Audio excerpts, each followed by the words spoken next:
Magnify the Lord with me. Let's exalt his name together. Come and celebrate. Lift those hands and worship. Worship his holy name. The Lord is good. Because your love is better than life, my lips will glorify you. I will praise you as long as I live, and in your name I will lift up my hands.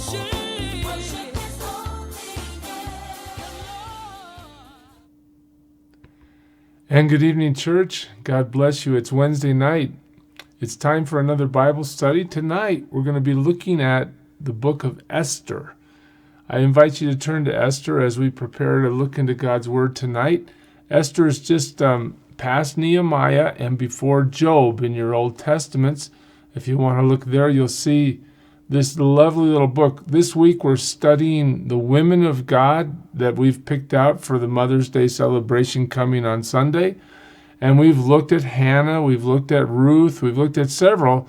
Well, tonight we're going to look at Esther. What a fabulous story about how God works in time and history, even though in the book of Esther, God is never mentioned once. He's never mentioned. The only other book in the Bible where God is not mentioned is the Song of Solomon, Song of Songs. Here in Esther, he's not mentioned, but God is permeating the book. And we'll see that as we go through it. This might be a little long tonight. Esther is 10 chapters long, and we're going to try to cover the whole book in one study. But I pray that you have patience with me and that we'll get through it together. Before we begin tonight, though, I have a couple of announcements to bring to you, if you don't mind. Let me just look at those before we get started. First, I want you to remember, if you would, that we do own this property at 1671 Altura, and because of that, we're asking God to show us what to do with this property. It's located just to the east of 225 in Colfax. I know I've asked you to pray about it many times, and I'm still asking you to pray about it. Please go before the Lord with me and pray. We need to ask God what he wants us to do with this land as we try to reach this region of Aurora for the glory of Jesus Christ. If you want to donate, there's a PayPal link below that you can click on and donate electronically. If you do want to give money by mail, there's also a P.O. Box there, 31951 in Aurora, 80041. Feel free to write a check to Living Hope Community Church and send it there if your desire is to donate electronically. All I know for sure, church, is that God is in his heaven. God is sovereignly in control. And we are asking for God's wisdom and guidance in how to see this happen, how to see this land be used for the glory of God. So please, thank you in advance for praying, and thank you for donating if that's in your heart to do. So here we go. We're going to look into the book of Esther this evening. And as we do so, I want to just pause for a moment before we get started and pray for us. Let's pray together. Lord Jesus,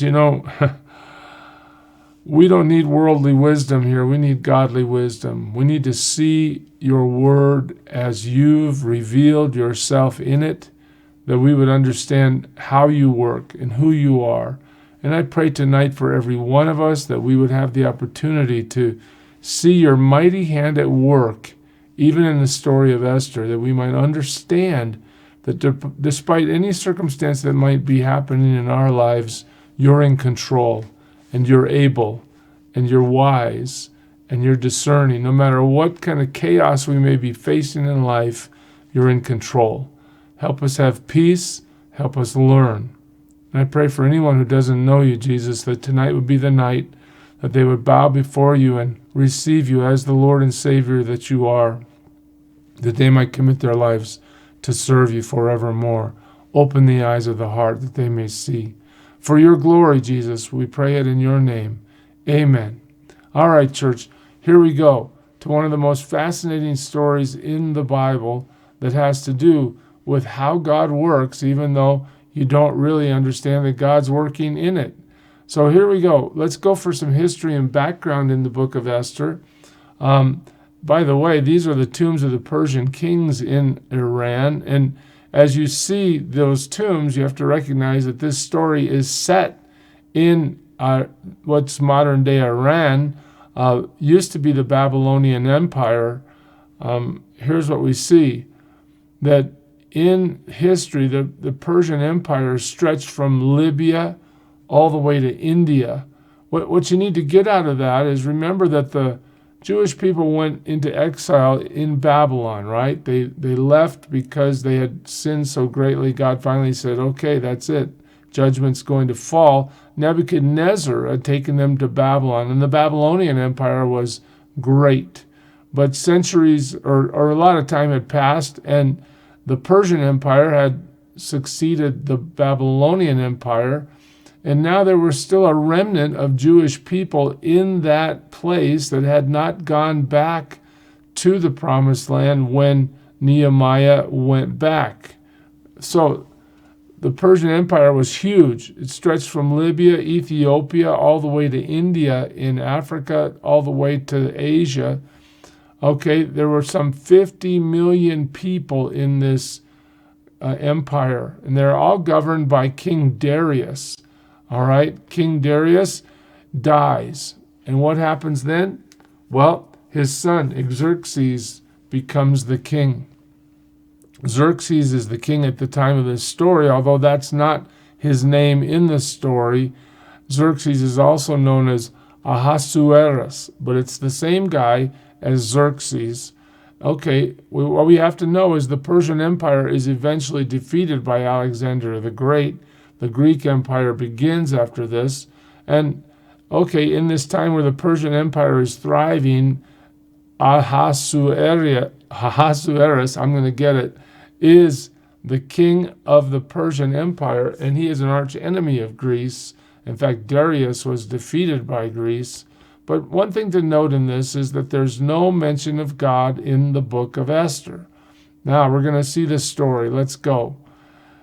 On the 7th day, when the heart of the king was merry, this is King Ahasuerus, he commanded Mehuman, Biztha, Harbona, Bigtha, and Abagtha, Zethar, and Carcass, the 7 eunuchs who served in the presence of King Ahasuerus, to bring Queen Vashti before the king with her royal crown, in order to show the peoples and the princes her beauty, for she was lovely to look at.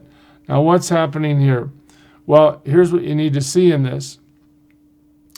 King Ahasuerus, he's preparing for battle with Greece, and he's already decided to celebrate his victory because he's so confident that he's going to be victorious. And so what happens is he holds this huge party, and in the middle of the party, while 7 days of revelry have been going on, he decides, I'm going to bring Queen Vashti in here. She's going to be like my centerpiece, my crown achievement, or the best thing I have. I want to show her off to all these other people in the party. Okay, well, the king's in for a rather rude surprise, because what happens? Queen Vashti refused to come at the king's command delivered by the eunuchs. At this, the king became enraged, and his anger burned within him. Now, one thing about kings, especially in the ancient world, kings rule. And one thing about a king that rules is he does not like to be embarrassed in front of his party when his wife won't obey him. So Vashti creates this great offense by not allowing herself to be shown off as a prize at the party. And the king is furious. Now, the king's advisors are worried about precedent. Hey, king, if you don't do something when your wife rebels against you like this, what about our wives? What's going to happen? Everybody's going to assume that the wives are going to assume they can do it too. Well, they're worried about precedent. So here it is. If it please the king, let a royal order go out from him, and let it be written among the laws of the Persians and the Medes, so that it may not be repealed, that Vashti is never again to come before King Ahasuerus, and let the king give her royal position to another who is better than she. So the word goes out, hey, Vashti, you're out. Your disobedience has caused you to be eliminated from the king's court. and you're never coming back. So the decree is issued, and Vashti is banished from the presence of the king. So now that puts the king on a search for a new queen. All right, as the story moves forward, and I'm leaving a lot out, you might want to simply open the book and read it for yourself, because it is a fascinating account. But let's get to chapter 2, and you'll see some more details. Then the king's young men who attended him said, "Let beautiful young virgins be sought out for the king, and let the king appoint officers in all the provinces of his kingdom to gather all the beautiful young virgins to the harem in Susa, the citadel," that's where the king lives, "under custody of Haggai, the king's eunuch, who is in charge of the women. Let their cosmetics be given them, and let the young woman who pleases the king be queen instead of Vashti." This pleased the king. Now, you have to understand, the king rules over some 50 million people. Okay, so now we have to understand that maybe 25 million of those people are women. Okay, they're not all young and virgins. Okay, but maybe there's 10 million that are, or 5 million that are. I don't know what the number was, but there is a vast pool of beautiful young virgins for the king to process.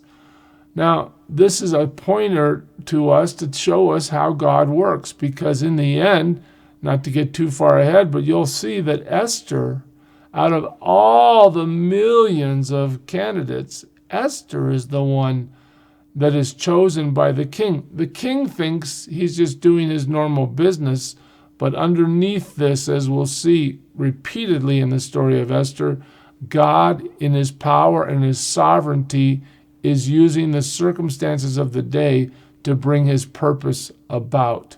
Praise God. So as the story continues, now there was a Jew in Susa, the citadel, whose name was Mordecai, the son of Jair, the son of Shimei, the son of Kish, a Benjamite, who had been carried away from Jerusalem among the captives carried away with Jeconiah, king of Judah, whom Nebuchadnezzar, king of Babylon, had carried away. So Mordecai is part of the exiled people who remained in Persia.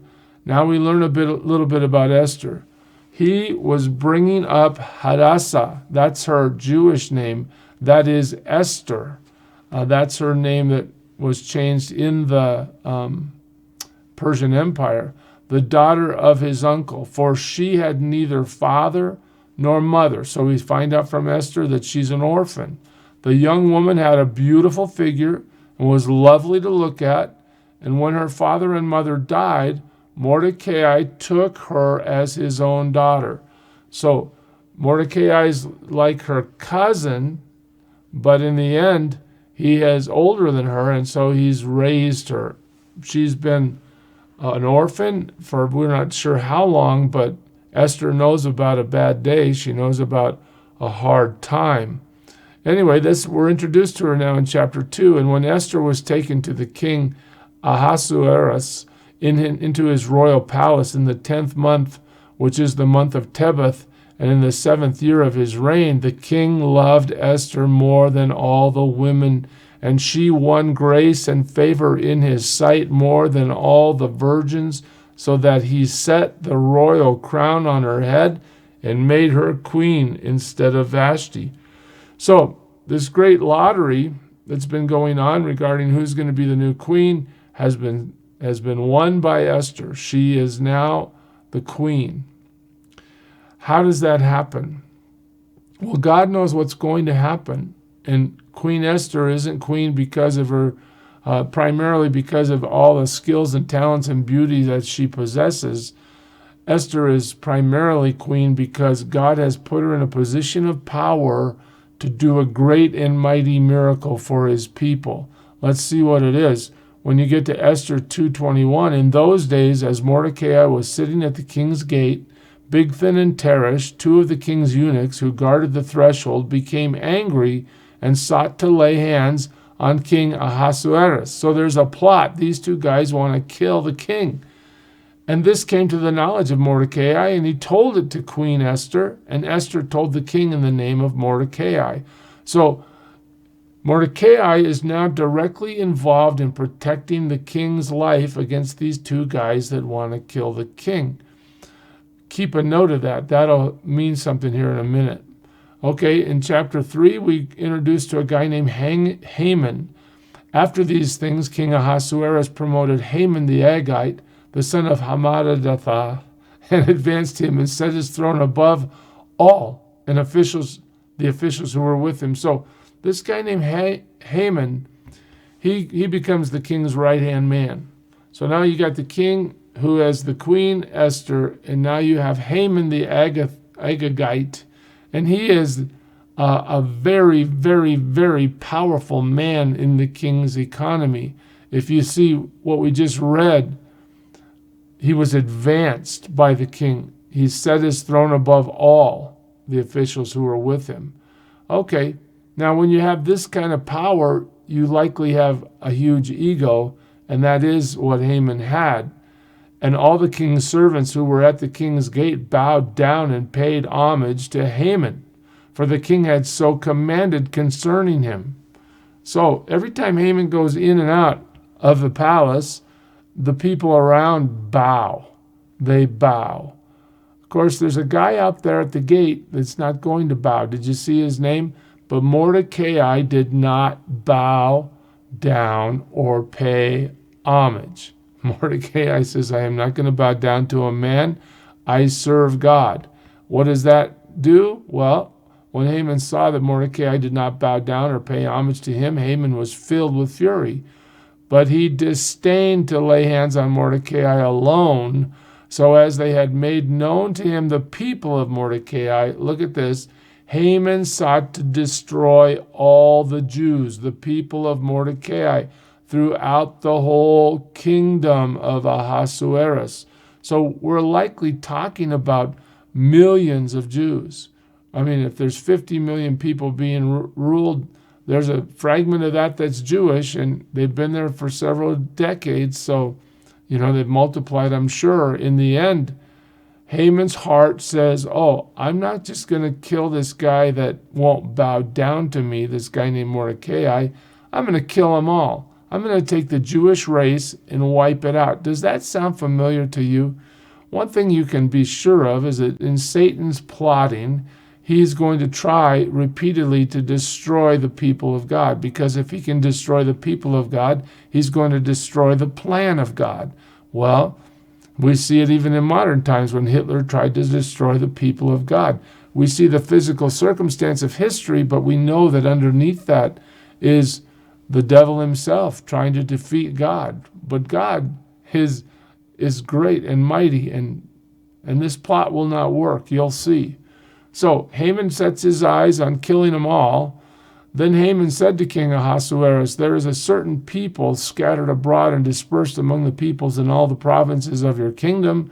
Their laws are different from those of every other people, and they do not keep the king's laws, so that it is not to the king's profit to tolerate them. Well, underneath that is Haman says, basically, Mordecai won't bow down to me, and the king said he should. Verse 9, and if it pleases the king, let it be decreed that they be destroyed. And I'll pay 10,000 talents of silver into the hands of those who have charge of the king's business, that they may put it into the king's treasuries. So, hey, king, kill the Jews for me, issue the decree that we kill the whole Jewish group of people in our nation, and I'll buy it all. I'll give you 10,000 talents of silver, a huge amount. Well, as we go from there, let's see, where am I? Here we go. In verse 13 of chapter 3, letters were sent by couriers to all the king's provinces with instruction to destroy, to kill, and to annihilate all Jews, young and old, women and children, in one day, the 13th day of the 12th month, which is the month of Adar, to plunder their goods. So Haman gets what he wants. He's going to kill all the Jews, and he's got the most powerful man in the most powerful empire, King Ahasuerus, to agree with him and to issue the decree. Haman's feeling pretty good. He's looking at total victory here. He's about to wipe out the people of Mordecai because Mordecai won't bow to him. talk about vengeance, talk about overkill, pardon the pun. But in the end, he's going to try. Okay, so now what happens? Well, they've been told to destroy, kill, and annihilate all the Jews and to take all their stuff.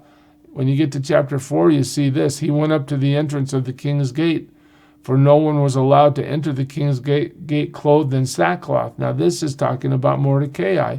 Mordecai is weeping. Mordecai has clothed himself in sackcloth. Mordecai has heard the decree and understands that evil is at hand, that Haman is behind it, and that the idea is that all the Jewish people in the kingdom of Persia are going to be eliminated. Verse 3, and in every province, wherever the king's command and his decree reached, there was great mourning among the Jews, with fasting and weeping and lamenting, and many of them lay in sackcloth and ashes. So the decree goes out. What happens? The Jewish people respond by fasting, by going before God, by asking God for help. When you see fasting, you know that prayer is involved, because that's what we do. We fast and we pray. They are totally distraught. Mordecai also gave him a copy of the written decree issued in Susa for their destruction, that he might show it to Esther and explain it to her, and command her to go to the king to beg his favor and plead with him on behalf of her people. What's happening here? Well, Mordecai is trying to reach Esther. He's trying to make sure she's aware of the plot, and he's trying to compel her to go into the king's presence to ask him to reverse the plot. Haman's plot has been decreed, and back in those days, the king can't just say, oh, well, never mind, let's don't do that, I changed my mind. No, once the decree is issued, that's the decree, and that's going to happen. And so there is no take it back sort of thing going on. They have to reissue a new decree if anything is going to be changed about what the king has already ordered. So where do we go from there? Well, look at this. Then Mordecai told them to reply to Esther, do not think to yourself that in the king's palace you will escape any more than all the other Jews. See, what's happening here is Esther's telling Mordecai, look, if I go into the king's presence unannounced, I'm going to die. The king has this thing that says, nobody approaches me without my permission. So to just walk into the presence of the king without an invitation, without being summoned, meant certain death. And Esther's not so proud to think that she can avoid the king's wrath if she walks into his palace without his consent. So she's telling Mordecai, look, this is going to be really bad for me if I go to the king without his invitation. Well, Mordecai is coming back to her with this. Look, don't think you're going to escape. You're a Jew. Even though you haven't told the king you're a Jew, if the king has decreed that all the Jews be eliminated, then that means you're going to be eliminated too. If you keep silent at this time, relief and deliverance will rise for the Jews from another place. Look at verse 14. This is very insightful into the faith of Mordecai. He knows God's going to save them. And he knows that if Queen Esther is not willing to speak on behalf of the Jewish people, that God's going to deliver the Jews another way. But you and your father's house will perish. Okay? He's telling Esther, you need to take action no matter how afraid you are. You need to trust God. God can use you to deliver us, or God will use something else if you refuse to deliver us. But you're going to come into great peril and even perish if you don't take action. And who knows whether you have not come to the kingdom for such a time as this. Understand, why did King Ahasuerus pick you, Esther? Why are you the one that the king loves? Why are you in the palace in a position of power at this time? Because maybe God knew that you were going to be elevated to the queen position, and God knew that Haman was going to do this evil thing to decree that all the Jews be killed, and God put you there right now for this moment. You've been put in the kingdom for such a time as this. So, the story goes on. I'm skipping a bunch, but you'll get the story fully if you read the book. Go gather all the Jews to be found in Susa and hold a fast on my behalf. Esther's saying, all right, here's what I want you to do. Everybody needs to fast. Everybody needs to go before God on my behalf, because I am going to go into the king's presence uninvited. And do not eat or drink for 3 days, night or day. I and my young women will also fast as you do. Then I will go to the king, though it is against the law. And if I perish, I perish. Esther says, okay, no problem. I'm going to risk my life on behalf of my people. I'm going to enter the king's presence without an invitation. If I die, I die. But before I go, I want everybody to fast. I want you and the Jewish people in Susa to go before God, fast and pray. Tell him what we're doing. Tell him about the need we have. Ask him for his deliverance. And if I die, okay, then I die. That's just the way it is. Well, chapter 5, on the third day, Esther put on her royal robes and stood in the inner court of the king's palace in front of the king's quarters while the king was sitting on his royal throne inside the throne room opposite the entrance to the palace. So there she is, royal robes, in his presence, uninvited. And when the king saw Queen Esther standing in the court, here it is, she won favor in his sight. And he held out to Esther the golden scepter that was in his hand. And then Esther approached and touched the tip of the scepter. So King Ahasuerus decides not to kill Esther for her breach of protocol, another miracle of God. And Esther said, if it please the king, let the king and Haman come today to a feast that I have prepared for the king. Understand the approach. Esther isn't going right into the king to spill the beans and tell about the plot and try to, get into some argument where Haman might come and deny it all or accuse her of something. No, she doesn't know how any of that's going to go. Godly wisdom has come to her through this fasting. I believe with all my heart this is another evidence of God in the book, that she understands how to approach this problem with tact to end up being in a place where God works and there is success. So she invites the king and she invites Haman to a feast that she's prepared. Then Esther answered, my wish and my request, if I have found favor in the sight of the king, and if it please the king to grant my wish and fulfill my request, let the king and Haman come to the feast that I will prepare for them, and tomorrow I will do as the king said. What's this about? Well, they've gone to the first feast, and King Ahasuerus said, okay, what do you want? You came into my presence. I know you want something. You invited us to this feast. We've had the meal. Now, please tell me what you want. And what happens? Esther says, well, I want you to come to the next feast. I'm going to have another feast tomorrow. I want you to come. All right. The king has to accept that. She hasn't told him what she's after. The story goes on here in verse 9 of chapter 5. Then Haman went out that day joyful and glad of heart. Okay, look at Haman. He's excited. Why is he excited? Because he's hanging out with the king. He's got power. And he gets to eat with the queen. She's preparing meals for him and the king. He's feeling good. But look at the rest of verse 9. But when Haman saw Mordecai in the king's gate, that he neither rose nor trembled before him, he was filled with wrath against Mordecai. So Haman goes home. He tells his wife, and then his wife Zeresh and all his friends said to him, let a gallows 50 cubits high be made, and in the morning tell the king to have Mordecai hanged upon it, and then go joyfully with the king to the feast. This idea pleased Haman, and he had the gallows made. So Haman cannot get over himself, and because Mordecai won't bow before him, Haman's going to kill him. And his wife gives him the idea, build the gallows. Let's hang him in the morning. All we got to do is tell the king that's what we want. The king will do it. We'll get rid of this guy. Okay, that's the plot. All right, but look what God does. It doesn't say God does it, but providence is at work here. because that very night the king could not sleep. And he gave orders to bring the book of memorable deeds, the Chronicles, and they were read before the king. Now this is a profound moment. Why?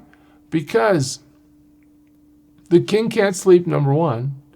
Two, he's got tons of chronicles to go through. The Persians were fabulous at recording their history. Every minute little detail got written down.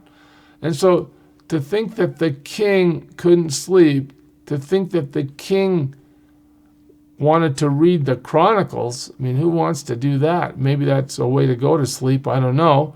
But in the end, there's one piece of information that gets read to the king after he can't sleep and decides he wants to read the chronicle. After all the things that could have been brought forward, this is the one that is brought forward. Esther 6:7.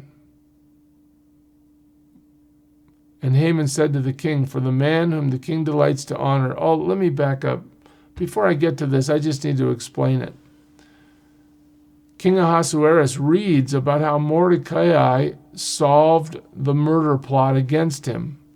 When those two eunuchs were going to kill the king, well, the king looks at that and said, did we ever do anything for Mordecai for saving my life, for exposing the plot, for allowing me to come against those guys before they tried to kill me? And the answer is told to the king, no, nobody did anything for Mordecai.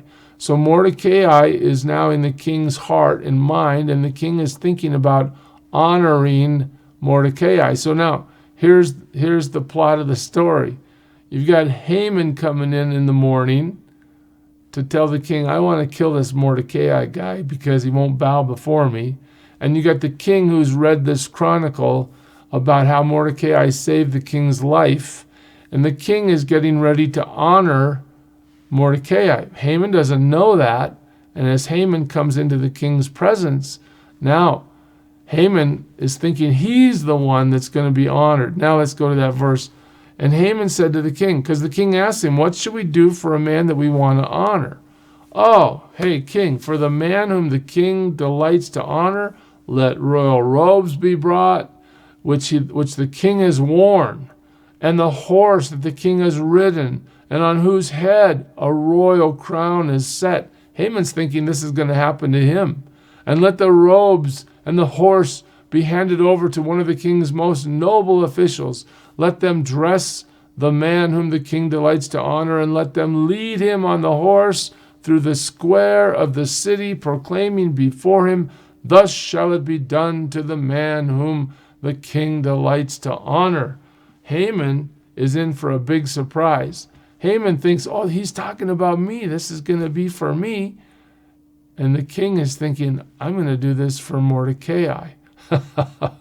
Haman's about to have a bad day.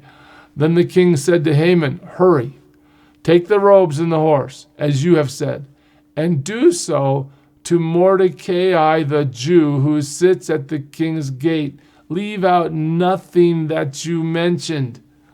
What a great story. Can you imagine how Haman is burning inside because he's the noble official that now has to lead Mordecai through Susa, declaring that the king is honoring Mordecai instead of honoring Haman. Oh, God has such a sense of humor, doesn't he? And this is what happens when people plot against God. They get caught in their own plot. You've heard what goes around comes around, right? Well, look at this. And on the second day, as they were drinking, now they're at the feast, the second feast that Esther's holding for the king and Haman. On the second day, they were drinking wine after the feast. The king again said to Esther, what is your wish, Queen Esther? It shall be granted you. And what is your request, even to the half of my kingdom? It shall be fulfilled. Esther, please just tell me what you want. So she says, Then Queen Esther answered, if I have found favor in your sight, O king, and if it please the king, let my life be granted me for my wish. What do I want? I want my life and my people for my request. For we have been sold, I and my people, to be destroyed, to be killed, and to be annihilated. If we had been sold merely as slaves, men and women, I would have been silent, for our affliction is not to be compared with the loss to the king. Well, so she's pleading with her life to her king. And King Ahasuerus said to Queen Esther, "Who is he and where is he who has dared to do this?" The king now discovers that Queen Esther is Jewish. And Esther said, "A foe, an enemy, this wicked Haman." Then Haman was terrified before the king and the queen. You see, Haman didn't understand that the queen was Jewish. Haman didn't understand what that was about. But now he does. And the queen has begged for her life. And what's happening now? Haman is absolutely terrified. And the king rose in his wrath from the wine drinking and went into the palace garden. But Haman stayed to beg for his life from Queen Esther, for he saw that harm was determined against him by the king. And the king returned from the palace garden to the place where they were drinking wine, as Haman was falling on the couch where Esther was. Now, just picture this, right?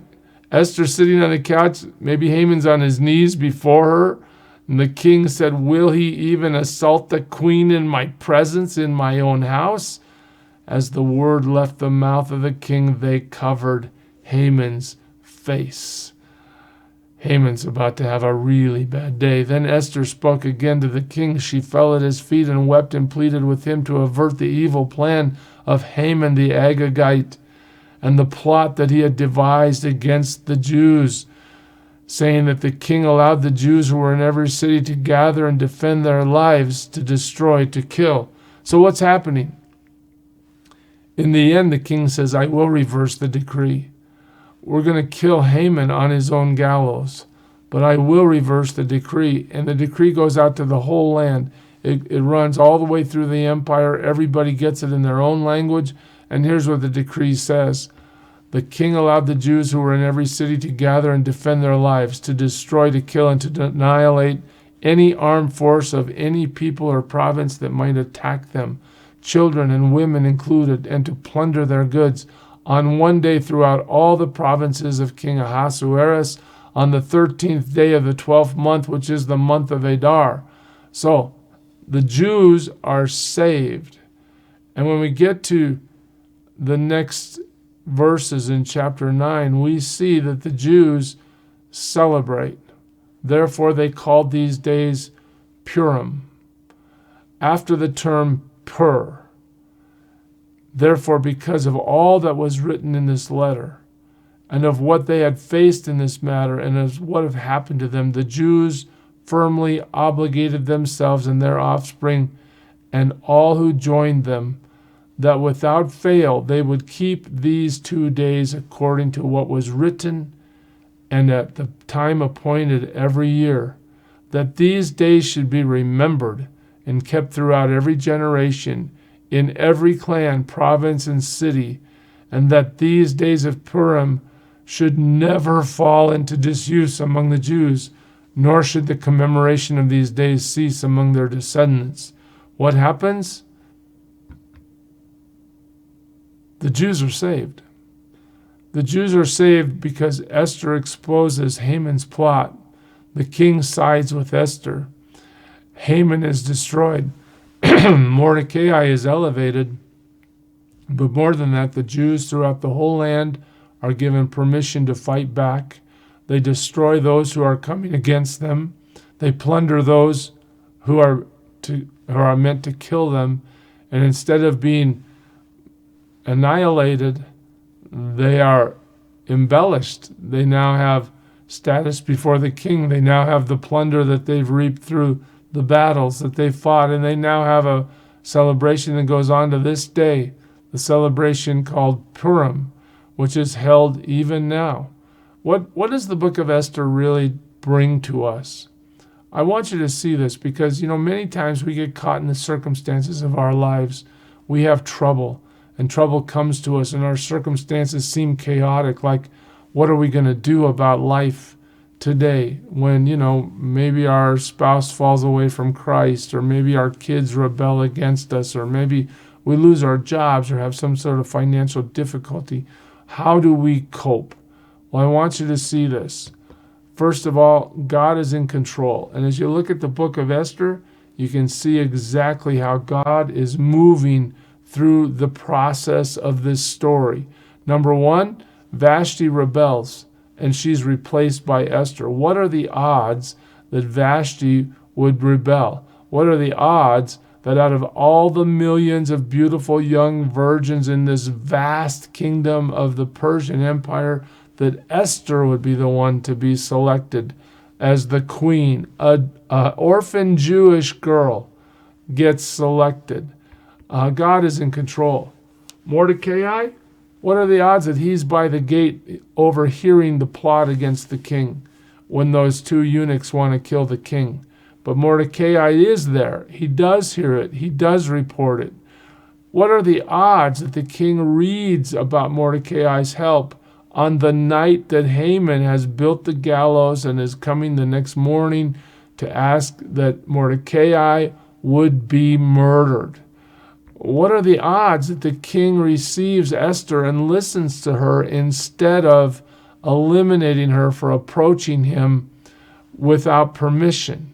What are the odds that Haman's plot, through the wisdom God gives Esther, Haman's plot is exposed, and he is now revealed as the one who is trying to kill Queen Esther herself before the king? What happens to Haman? The enemy of God's people is destroyed. Haman is hanged. God saves his people. Purim begins as a celebration that carries forward even to this day.